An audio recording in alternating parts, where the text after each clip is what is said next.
காட்டுக்குள்ள ஒரு கொள்ளை நோய் பரவுச்சு. அதனால நிறைய மிருகங்க தேவையில்லாம செத்து போச்சு. அதனால சிங்க ராஜா தன்னோட சபைய கூட்டுனாரு. அந்த சபைக்கு காட்டுல இருக்கிற எல்லா மிருகங்களும் வந்துச்சுங்க. உடனே சிங்க ராஜா சொல்லுச்சு, இந்த காட்டுக்குள்ள நிறைய பாவம் செய்யறவங்க இருக்காங்க. அதனாலதான் இந்த காட்டு தெய்வம் ரொம்ப கோபப்பட்டு நம்மளுக்கு இந்த கொள்ள நோய கொடுத்து இருக்காரு. அதனால இந்த காட்டுல அதிகம் பாவம் செஞ்சவர கடவுளுக்கு பலி கொடுத்து கடவுளோட கோபத்தை தணிக்கணும்னு சொல்லுச்சு. உடனே எல்லா மிருகங்களும் அதுக்கு சரின்னு சொல்லுச்சுங்க. அப்ப சிங்க ராஜா லுச்சு, நான் நிறைய ஆடுகளையும் மாடுகளையும் சின்ன சின்ன மிருகங்களையும் இரக்கம் இல்லாம அடிச்சி தின்னுருக்கேன். அதனால நான் தான் பெரிய பாவின்னு சொல்லுச்சு. உடனே புலி எழுந்திருச்சு, அரசே, நீங்க இரக்கமுடைய அரசரா இருந்தாலும் உங்களுக்கு வேட்டையாடி உணவு உண்ணும் வேலைய கடவுள் கொடுத்திருக்கார். அதனால நீங்க செஞ்சது பாவம் இல்லைன்னு சொல்லுச்சு. உடனே சிங்கத்தோட பாவம் மன்னிக்கப்பட்டுச்சு.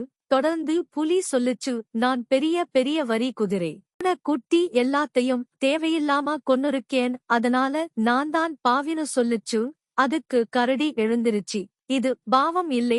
நீங்க அப்படி வரி குதிரைகளை கொல்லலைனா அது பெருகி இந்த காட்டையே நாசம் செஞ்சுடும். அந்த ஆபத்தை தடுத்ததால உங்க பாவமும் மன்னிக்க படுதுன்னு சொல்லுச்சு. தொடர்ந்து, நான் நிறைய தேனீ சேமிச்சு வச்சிருக்க. தேனை திருடி சாப்பிட்டு இருக்கேன். அதனால நான் தான் அந்த பாவி, என்ன தூக்குல போடுங்கன்னு சொல்லுச்சு.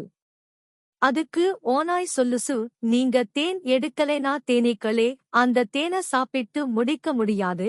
அதிகமா இருந்த தேனை சாப்பிட்ட உங்க குற்றமும் மன்னிக்கப்படுதுன்னு சொல்லுச்சு.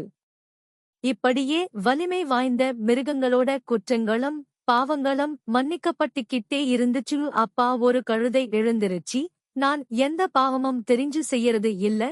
ஒரு நாள் பக்கத்து கிராமத்து விவசாயியோட வீணா போன பதர்களை கொஞ்சம் தின்னிருக்கேன்னு சொல்லுச்சு.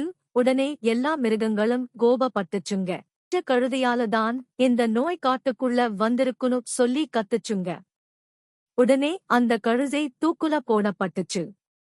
இப்படித்தான் வலிமையான தலைவர்கள் தங்கள் குற்றங்களை பாதுகாத்துக்கிட பொதுமக்களோட தவற ஊதி பெருசாக்குறாங்கனோ தனக்குள்ள சொல்லிக்கிட்ட குரங்கு தன்னோட வேலைய மட்டும் பார்க்க ஆரம்பிச்சுச்சு. நீதி, வலிமை மிக்கவர்களின் தீய செயல்களால் பலவீனமானவர்கள் பாதிக்கப்படுகின்றனர். Please like, share and subscribe our channel, friends.